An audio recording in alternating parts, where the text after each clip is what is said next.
Бұл фильм қазақтың тұңғыш режиссері, драма және опера театрларының негізін салған ұлы өнерпаз, Қазақстанның бірінші халық әртісі, аса көрнекті драматург жазушы, музыкант, қоғам қайраткері, кешегі сталиндік репрессияның құрбаны болған Алаштың ардақты азаматы жайлы. Ол Жұмат Шанин.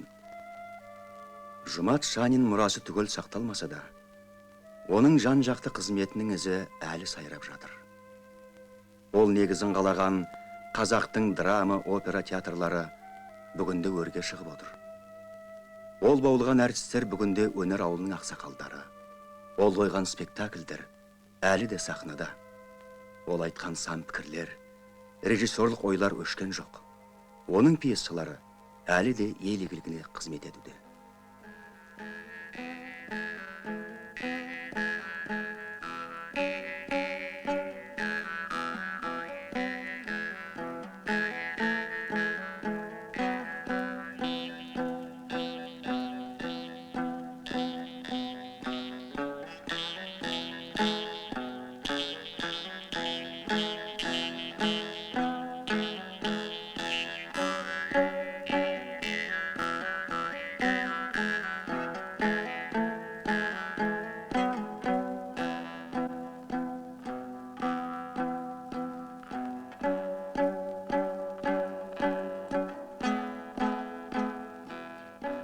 Жұмат Шанин, қалың қазақтың думанды ордасы, құйқалы табиғат әсем атырап, Баянауыл өңірінде 1892 жылы дүниеге келген.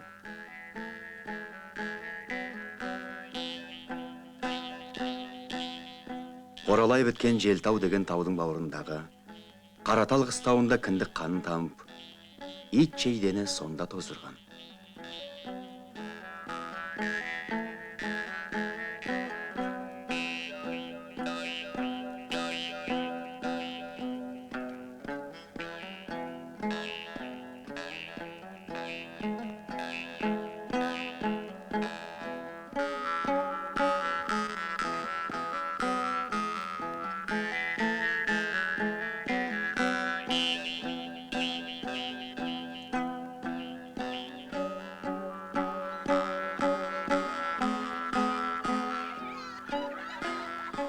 Сахара серілерінің сахнасы болған атақты Қоянды жәрмеңкесі Жұмат туған Қаратал қыстауына тиіп тұрған жердеді.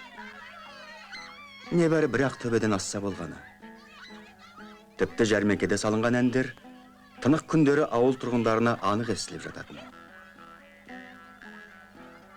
Алғаш рет Қан базар, ән күй мерекесі, думанды өнер ордасы, батыр бағлам майданы Қоянды жәрмеңкесіне Жұматты атасы Шана өз алып барған. Дуылдаған әңгіме, шырқай салған ән, күмбірлеген күй десе аузын ашып көзін жұмып, ішкен асын жерге қойып, есінен айырылатын Жұматқа Қоянды деген дүниенің ең бір ғажап мүйісі болып көрінді.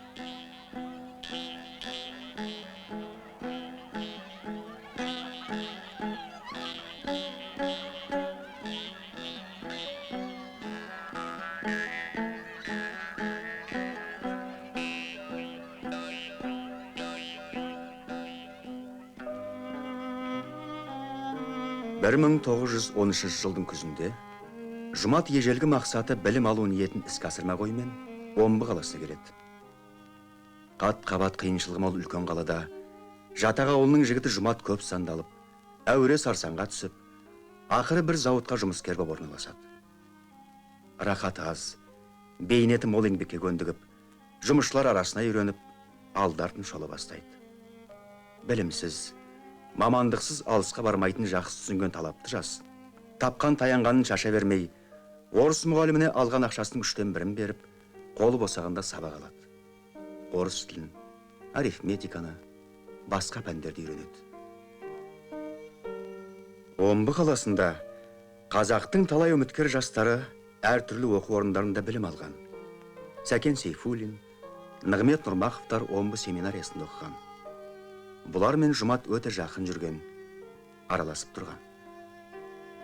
Бұрын қазақтың ән күйіне, домбыра қобызына жаны құмар Жұмат қалаға келісімен Европа өнеріне ден қояды. Аз уақыттың ішінде мандолина, скрипканы жақсы тартып кетеді. Жастар кешінен биден қалмайды. Әсіресе қалалық театр ең бір сүйкімді орын айналады. Ауылдағы қыз ұзату, шілдехана қызықтары, алтыбақан, айтыс, билер дауымен сахна өнерінің іштей тамырластығы барлығын сезгендей болады.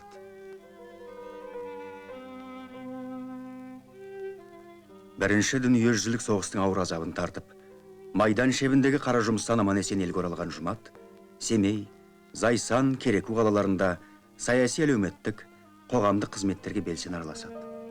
Творчестволық іспен айналысады. Қазақ топырағында тамыр жаймаған өнер, театр мәселелерін айналдырып, әдебиетті өріс алмаған жанр, драматургияға барлау жасайды. Семейде 1920 жылы құрылған драмалық ес аймақ труппасының көркемдік жағын басқарады. Жұмат режиссурасымен Мұхтардың еңлік кебек, Сәкеннің қызыл сұңқарлары қойылады. Сахара үшін жаңа өнердің, сахна өнерінің білгірі деген Жұматтың жақсы атағы республикаға аз уақыттың ішінде тез тарап, оның режиссерлік даңқы бүкіл Қазақстанға жайлы. 1925 жылдың күзінде Қазақтың ұлттық театры құрылады. Оның құрамына халық таланттары Қалыбек Қуанышбаев, Серке Қожамқұлов, Құрманбек Жандарбеков, Елубай Өмірзақов, Әміре Қашаубаев, Иса Байзақов, Палуан Қажмұқан, әнші Майра және басқа дарындар шақырылады. Ал Жұмат Шанин Қазақтың тұңғыш театрының директоры, әрі көркемдік жағын басқарушы болып тағайындалады. Мен Жұматты 1926 жылы Қызылордада таныстым. Жұмат Алматыда арқалық пьесын қойды. Мен арқалықты ойнадым. Әжіханды Қалыбек Қуанышбаев ойнады.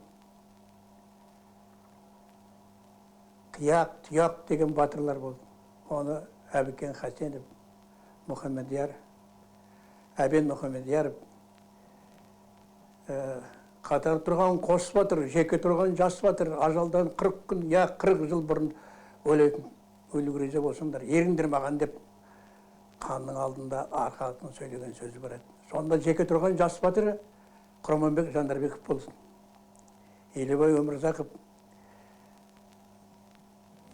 сол ненің Дүрбіт елінің батыры қашып жүрген, сол Елубай ойнады. Арқалықтың әйелін Қарагөзді Зоғра Атабаев ойнады. Жұмат Шанин қойған спектаклі. Арқалық батыры 2 күн ойнайтынбыз.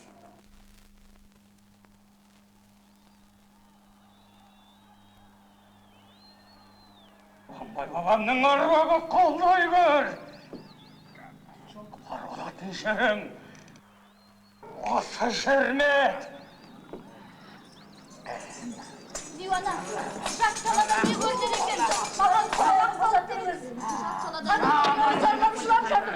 Қайтсыңдан көппе топырақ шашамады. Арғалап тұртар сен кел. Сендерді барғай кәдір жетігінен қосу керек. Қамдарыңды шәмен. Seni şavuzlarımında yürüye saldıma. Bimenbekler bakka satılıp, yelerler okka şanşıldıma. Ey Harslanım, kaygırma. Kızım, sen Batır Yunus'un katınısın. Adamın canı süsündür öyle verir. Çok kızım. O kulağımdan adastırmayan kim şakanın özü öyle demez. Hayır, kesi bulduğundan kalay yoluşlar adastırsın. Sonuçta da kumda basacağız cümletiler.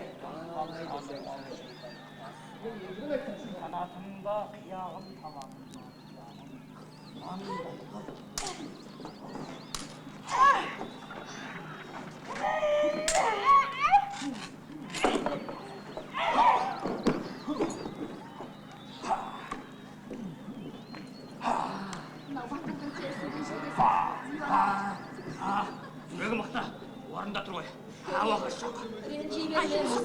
Ama bolsa. Aldı kuyarız. Artı suyunu şaykırdı. Var.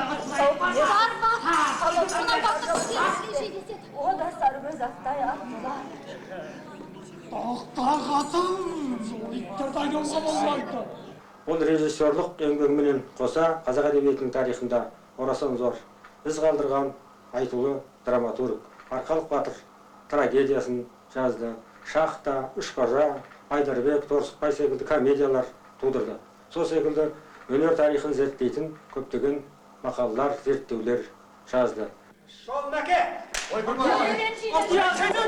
Шақыр Арқалық батырды. Кірсен батыр.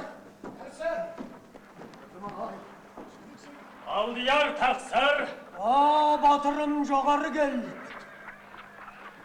Алдияр тақсыр. Bir сапар қызметіңізге дайынмын.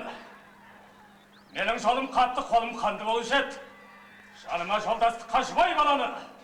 Қияқ-тұяқ батырларды беріңіз. Өзім мінуге сары жол тұлпарыңызды беріңіз. Қияқ-тұяқ шақыр. Алдияр тақсыр. Кірсен батырлар.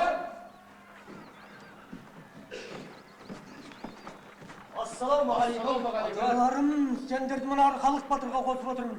Құдай дегімді бірте жаудан өшіңді алғалы отырмын. Сендердей батырларым тұрғанда жүрегімде кек кету, затқа жем болу. Маған лайық емес, жолдарың болсын батырларым. Айдарға дәлсіздіріп өтке қазақты табағылмашы. Қылышынан қан тамған, найзасынан ол тамған. Жау жүректі аруақтар, Арқалықты қолдашы. Жұмат аға барлығымызға аға, ата, ақылшы, режиссер, сыншы болады. Ол ешкімге еш уақытта сен әй бері кел демейтін. Мына жерді былай деп ақылын айтатын. Жұмат өте сауатты, орысша, қазақша оқыған, көп оқыған адам еді, көп білетін адам еді.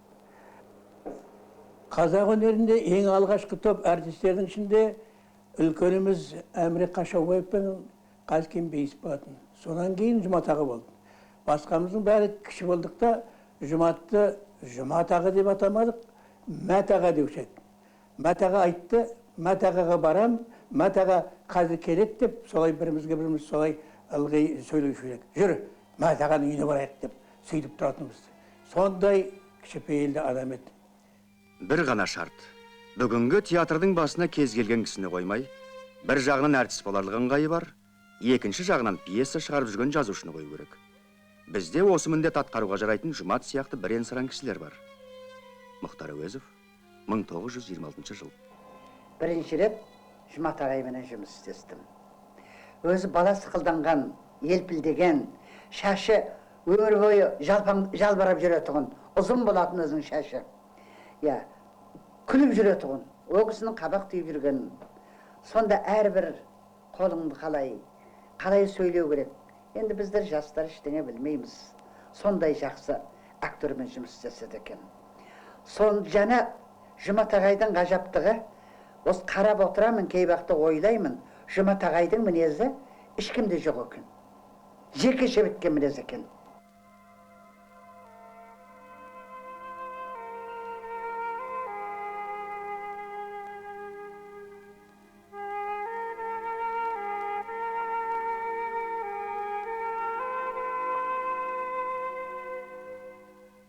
Мына сарғыш тартқан қағаздар кезінде Жұмат Шаниннің қаламымен жазылған. Бізге жеткен, көзге оттай басылатын осынау жазбалар Аяулы ағамыздың қоз көрпеш баян драмасымен ең күрделі шоқтықты туындысы Арқалық батыр трагедиясының түп нұсқалары.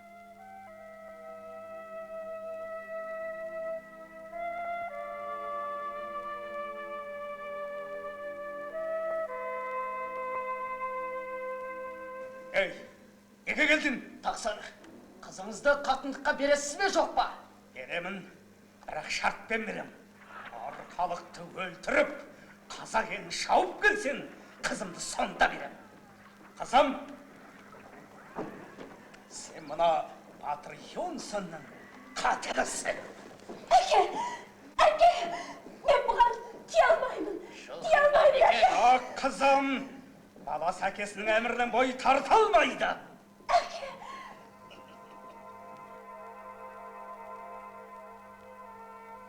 Жұмат деген жігіттің сырбаз еді. Қара шашын қарсы қайырған, қара мұрт, қарағым деп тұрған әдепті жігіт. Кішіпейіл, бияз адам. Қазақтан шыққан фантазиясы күшті режиссер. Қысқы өмірінде бірнеше пьеса қойды. Әр қайсысы бір оқиға болып, жұртшылықты дүр сілкіндіретін. Жұмат табиғатында ақылды, жуас адам еді. Біреуге бұру, біреуге орынсыз ұрысу дегенді білмейтін. Кейде Жанбеке орынсыз мінез байқатса, оны шыдамдылықпен үндемей жеңетін. Жаны таза, өнерді өлі сүйген жігіт еді. Мұндай 8 қырлы бір сырлы адам сирек кездеседі. Адал, ақ көңіл адам еді. Арманда кетті. Елубай Өмірзақовтың естелігінен.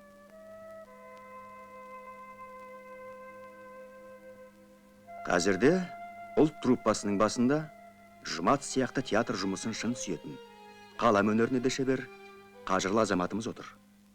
Бұ да ұлт театрының келешекті түзу жолмен жүріп, тез өркендеуіне сенім болуға жарайды.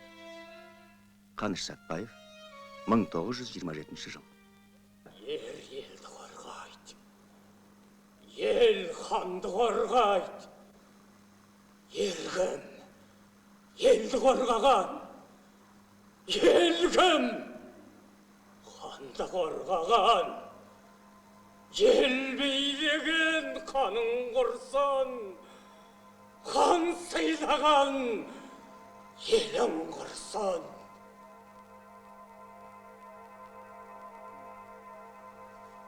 Қысылғанда демейтін, жығылғанда сүйейтін, ер Қазыбек, қайдасың?